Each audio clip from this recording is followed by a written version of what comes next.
lakas-lakas ngayon ang hangin, parang hindi aaraw. Pero papunta kaming bayan kasi fiesta. Punta kami sa church, tapos titirik kami doon ng kandila. Kasi birthday ni St. Gregory.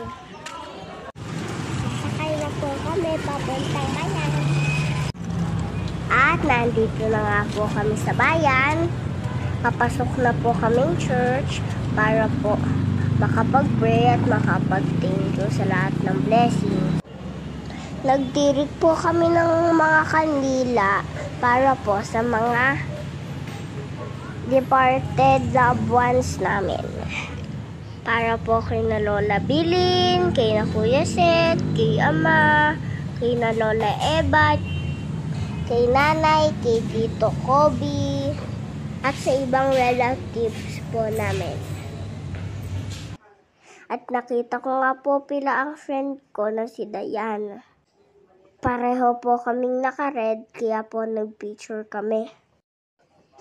Yun lang po. Happy Sunday!